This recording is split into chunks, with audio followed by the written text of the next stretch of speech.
bread alone, right? But on every word that proceeds from the mouth of the Lord. And so, let's feast on what God has given us this morning, which is 1 Timothy chapter 6, verse 1, 2, and 3.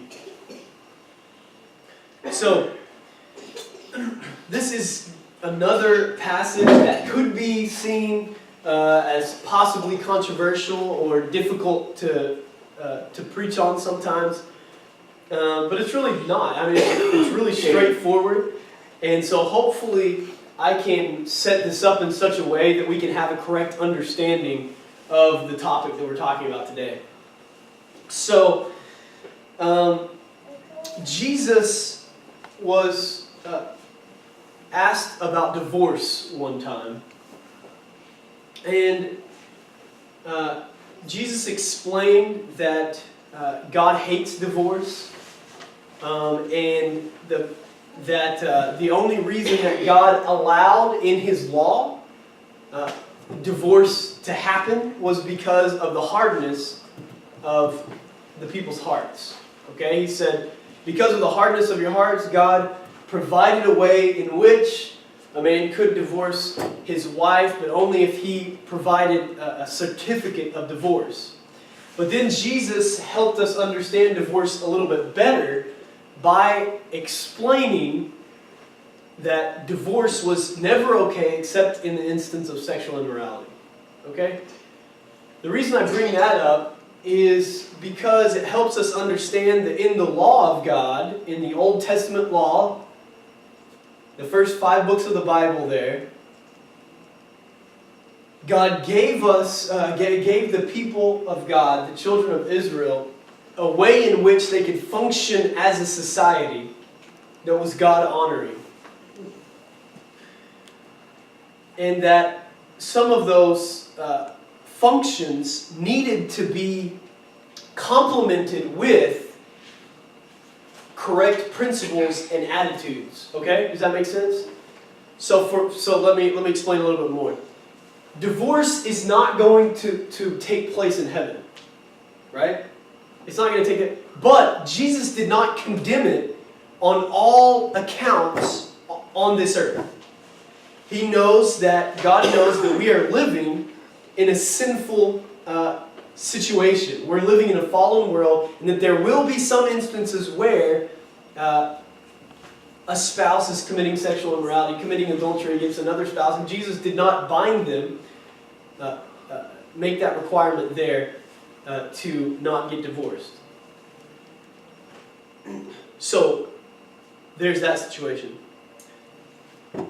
That's something that God actually hates, but He allows for it in certain circumstances, right?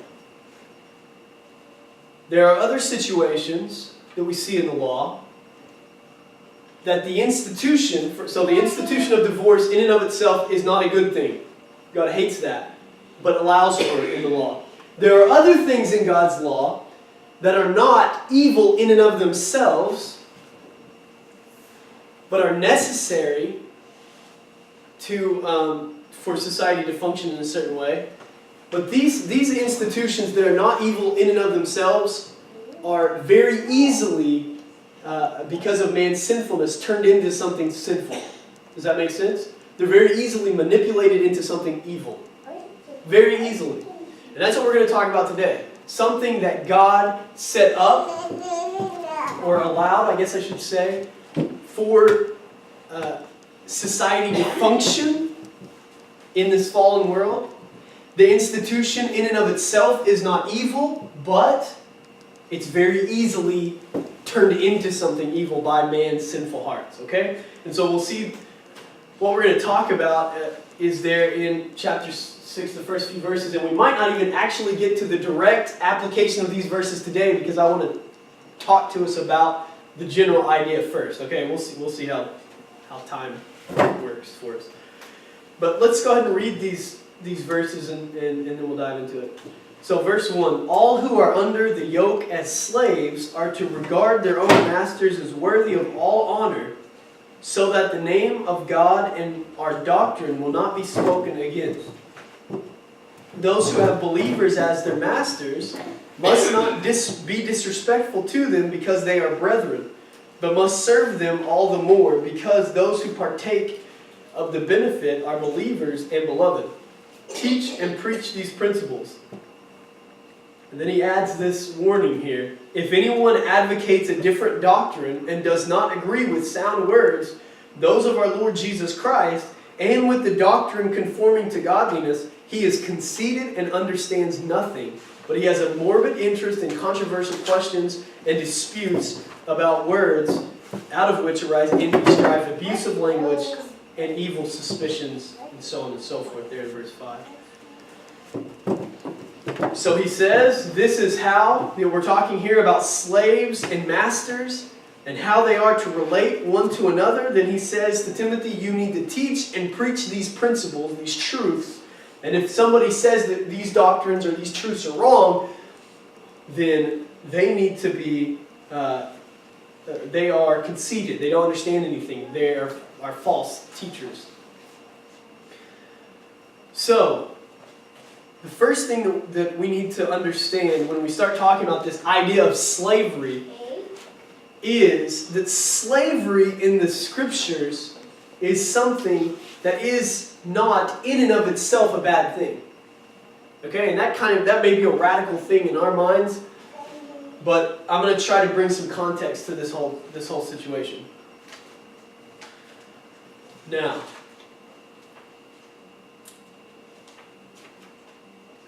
okay, so the first place that we're going to go here is trying to distinguish what he's talking about when we talk about slavery. Let me do this so we have a direct application to our lives, and you can kind of have that in your head from the beginning. There is very specific principles, and once we start talking about slavery, you're going to understand how this applies to each and every one of us today. In regards to our work ethic and in regards to our jobs. We don't have the institution of slavery exactly the same as it was. And we're going to see that there's different periods, and so we're going to talk about each one of those. But we do have the basic idea or the basic structure of employer-employee relations. All right? And we're going to see that these principles apply to us in one of the areas that we're of life where we're at the most. I mean, we're at work most of the time, or a lot of the time, right? We're doing it day in and day out.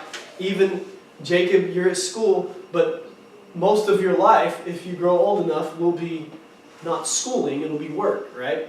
And so all of us, this is something that's very applicable to us. Now, so there's that. So there's going to be principles here that are specifically tied into how we are to work during the week, the work week. And remember, we are all full-time ministers, every one of us. So this is one of the ways that we are to be full-time ministers, even though we're not on staff at a church necessarily. Okay? This is one of the ways that we are to be full-time ministers in the Christian mission, the cause that we're doing here together as a family. So, but first we've got to understand the direct application, the direct context that Paul is writing to here to Timothy. So we're going to talk about slavery in and of itself. We've got to divorce ourselves, to use that pun there, we've got to separate ourselves from the idea that we think of in America. Because, why? Well, because we are in a particular context. And so whenever we think of slavery, we think of enslaving African people 150 years ago. And we think of the Civil War, and we think of all these different abuses, and we think of racism. We think of slavery, a lot of times we think of African people. And that's the automatic thing that comes to our mind. Well, obviously, that has absolutely nothing to do with what he's talking about here. That's something completely different. That whole concept wasn't even there, because obviously Europe, the Americas, they weren't in existence at this time, right? And we're going to talk about the distinctions between biblical slavery in the Old Testament and how it was here in America. My argument is that slavery in America, the institution in and of itself, was sinful. And the reason that I say that is because the Bible completely and totally directly condemns all slave trading. So the slave trade is evil. The Bible directly calls it evil. It calls it evil in the Old Testament in Exodus chapter 21. Anyone who slaves or kidnaps a free man and sells him into slavery is an evil man, a sinful person that deserves punishment. Also, in the New Testament,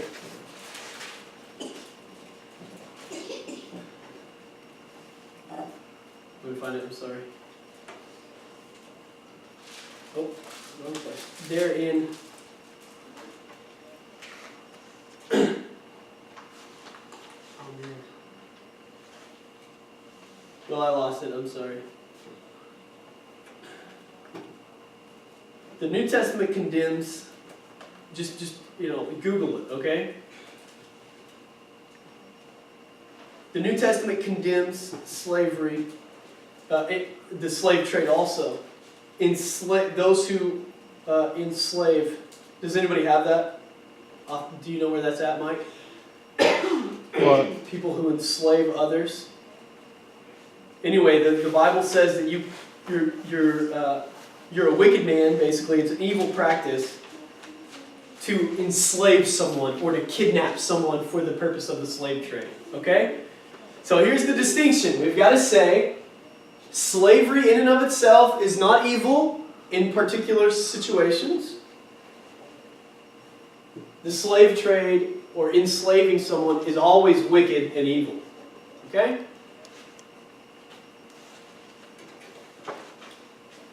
Now, where we're going to start off is in the Old Testament.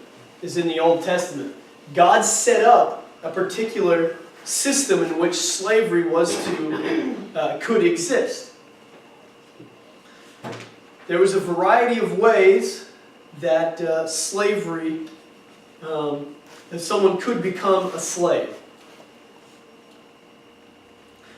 Someone could become a slave by a variety of different ways. One of the things that's important to remember is slavery was actually an honored system.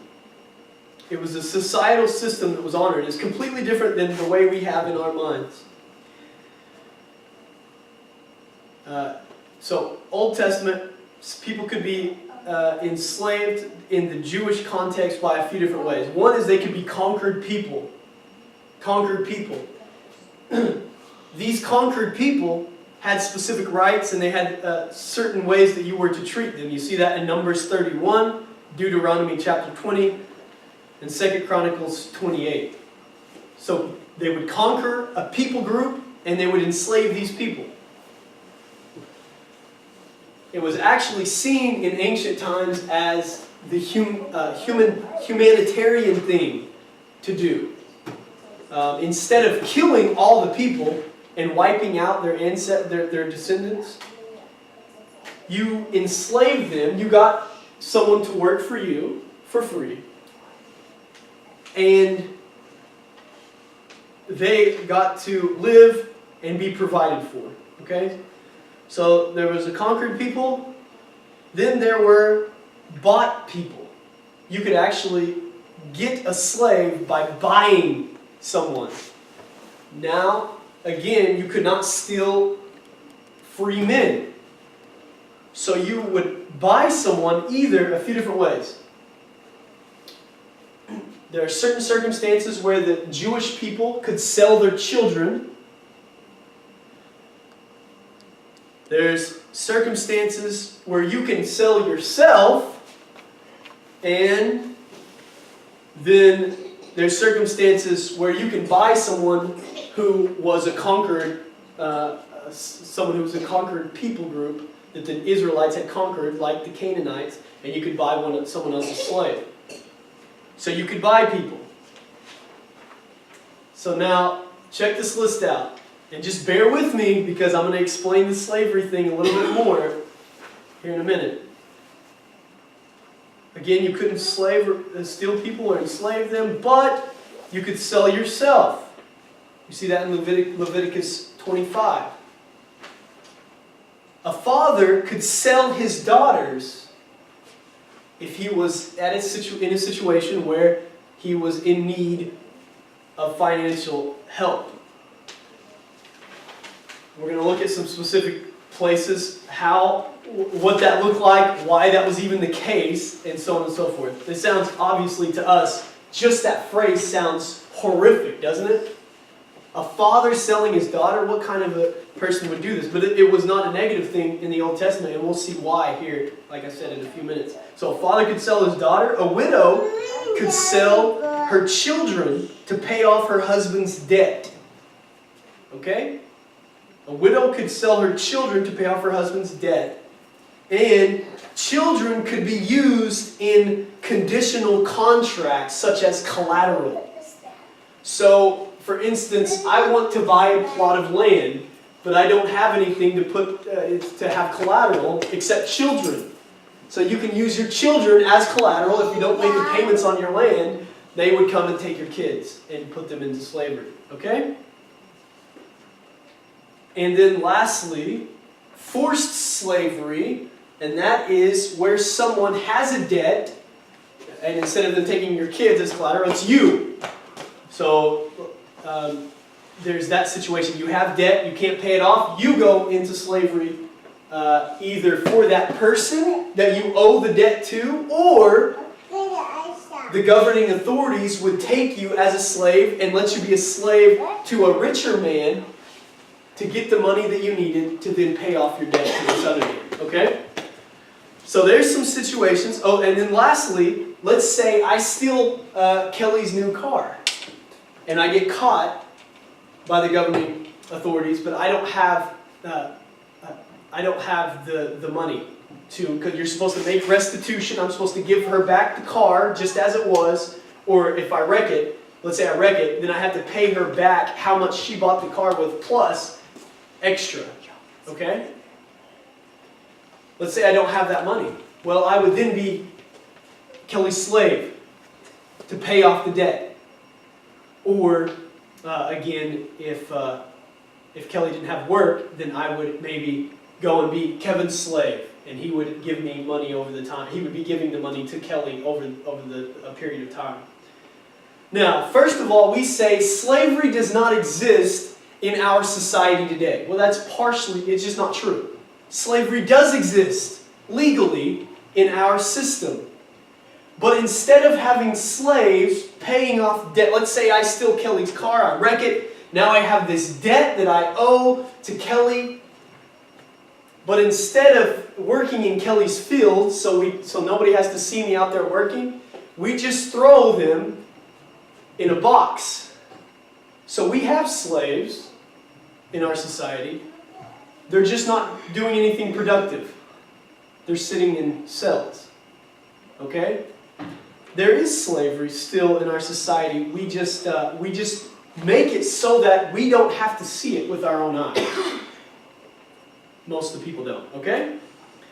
Now, let me explain the difference here. Godly slavery. Oh wow, did I just say that? Yes. Godly slavery in the Old Testament, according to the Jewish law, was not what we think of slavery. It was indentured servanthood. Okay? So what that means is it was not perpetual slavery, and it was not against your will except in a very small amount of circumstances. Okay? So check this out. The maximum amount of years that a Gentile, a non-Jew, could be a slave, according to God's structure, was 50 years. So if the nation of Israel had taken over a land, a people group, and instead of killing them all, like a lot of ancient groups did, God allowed them to have slaves. These slaves would not be able to worship their false gods. They would be in the midst of the children of God, learning about the true and living God, and they would be under contract for 50 years to work for their masters. Now, if they had children, those children were also in slavery until the 50-year mark of the contract was over. Then they were all set free, right? So let's say a man came into slavery, and after 10 years he had a child.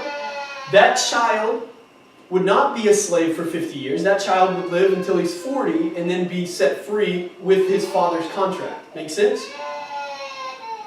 So it was not perpetual slavery. It was 50 years for Gentiles. For Israelites, it was 6 years. So let's say I was in a tough situation financially, and I needed my family to be taken care of. I could sell myself into slavery, and I could work for 6 years and be totally provided for. It was not my responsibility at that point to provide for myself. It was my master's responsibility to provide for me, my wife, and as many children as I had. I could work for them for 6 years. Let's say everything was great the first 2 years, and then all of a sudden things started going sour.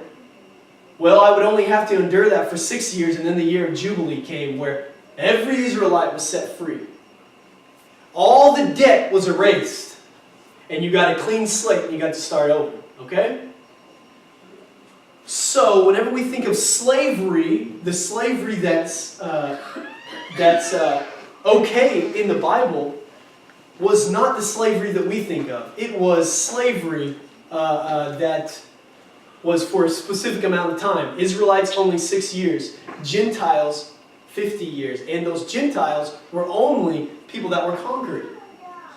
Okay?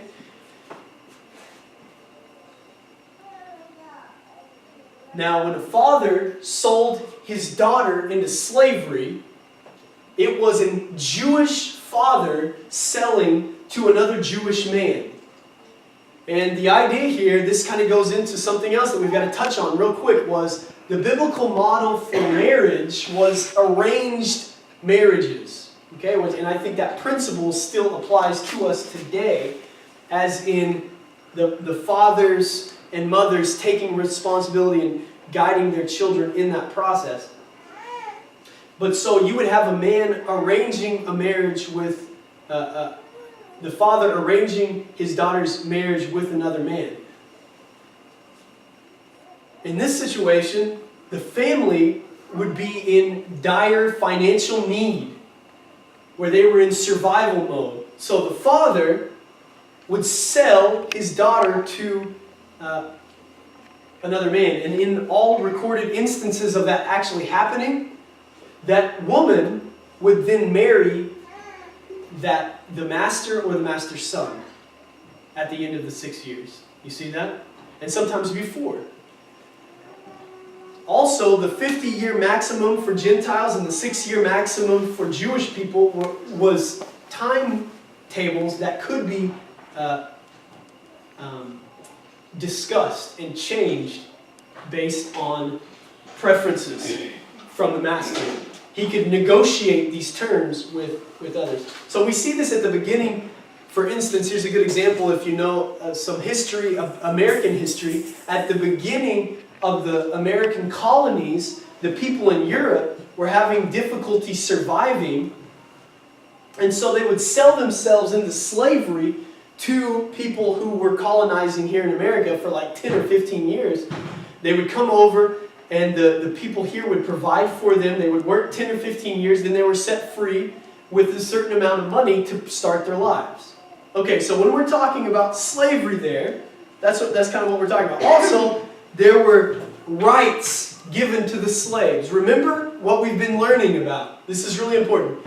God cares for the least of these, the weakest in society, right? So what do we see throughout the Scripture? True and faultless religion is this: to care for widows and orphans in their affliction. Widows, orphans, least of these. What do we see Jesus doing? The immediate thing in Jesus' context was poor and disabled people. Jesus constantly cared for the poor and disabled, people who couldn't take care of themselves, the least of these.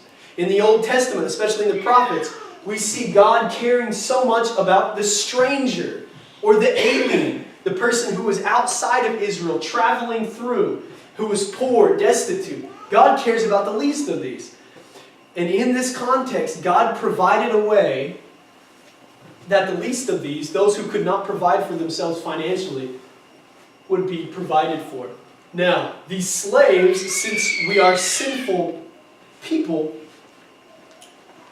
we have a very strong tendency to what? Mess everything up, right? Especially a situation where there's a master and a slave.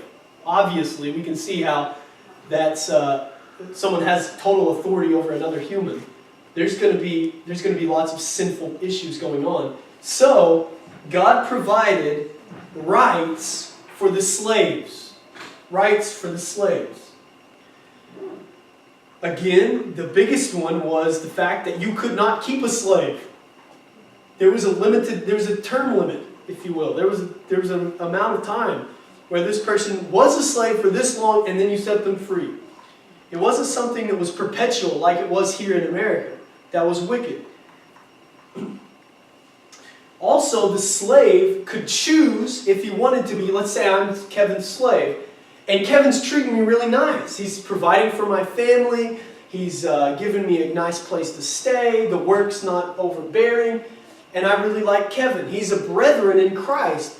And so there's this thing. So what I could do is I could choose that I wanted to be Kevin's slave for life and part of the family. So he would take me to a doorpost and he would hammer a peg through my ear and put some sort of an earring in there, which showed that I was now a part of his family, his lifelong slave. It's called a bondservant. Paul talks about this so much of the time in the New Testament. I am a bondservant of Christ. What that means is lifelong, willful slave. That's what it means. Lifelong, willful slave of Christ. So people would do that in these situations. Now, we also see some rights here in Exodus chapter 20, and then Paul talks about in Galatians chapter 4, verse 1, that a slave was to be treated as the eldest son in the family. A slave was to be treated as the eldest son in the family. This did not apply to inheritance laws, right? So the slave didn't get all the inheritance, but during the time that he was a slave, he was to be treated as the eldest son in the family. And Paul talks about that in Galatians chapter 4, verse 1, where he says that a slave is better off than a son. A slave is better off than a son. There was a family relationship that God had set up with the Israelite people, that the master was to treat the slave as a son, as part of the family. They had religious rights, just like everyone else in Israel. They had to be able to do whatever they wanted religiously. They also had the Sabbath day rest. They had family rights. If a man had a wife, he could have he could have as many children as he wanted, and it was the master's job to support them all. If there was any cruelty whatsoever, if he was working and the master was cruel to the slave and broke his tooth, he was to be set free. If he was working and the master was cruel and he hurt his eye, the slave hurt his eye, he was to be set free. Any cruelty, they had human rights. They had they were equal in humanity. there was an old Jewish saying that says, whoever buys himself a Jewish slave buys himself a master. In other words, they were to treat the slaves very well. Treat them very well. Provide their housing, their clothing, as much food for them and their families. They were to not overwork them. There was all these limitations. Old Testament Jewish slavery was just simply a way that employer-employee relationships happened. That's all it was. And again, if you were a Jewish person, you would work for 6 years for someone. The only difference between that system back then and ours now, or the primary difference, is that you were actually a slave. So the master had ultimate authority over you during those 6 years.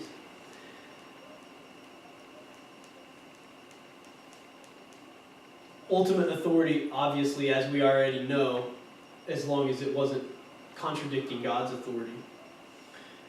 So there's that in the Old Testament, Jewish people. And then we come to the New Testament. During the New Testament times there in Palestine, where Jesus was at, the system was the same. Some historians, from what I read, believe it was even better, though. So, because there was a big push from Rome, this humanitarian push for slaves, most people believe it was even better for Jewish people there and the slavery system during Palestine. So some people are like, why didn't Jesus try to abolish slavery? And they're saying all these things. Well, because slavery is not the slavery that we think of. It's not the slavery from the 1840s and 50s in America. It's not the same thing at all. It was a system by which people survived and thrived. Now, there were people who worked day laborers. These people, Jesus talks about there in Matthew chapter 8. So let's turn there real quick and I'll give you an idea. Matthew chapter 8, verse 6. Oh, I'm sorry, I'm reading the wrong one. Let's go to Luke 17, and then we'll go back there.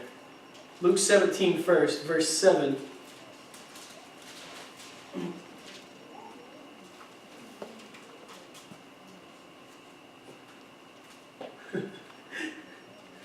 Did it again. We'll start there though. Luke 17, verse 7.